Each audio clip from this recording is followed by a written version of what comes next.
What if 1 month of fasting could actually reset your body?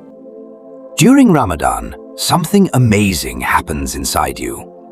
In the first 12 to 16 hours, your body finishes using sugar, and then it begins burning stored fat for energy.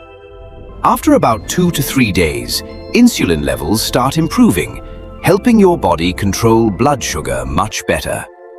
By day 5 to 7, your digestive system finally gets a break.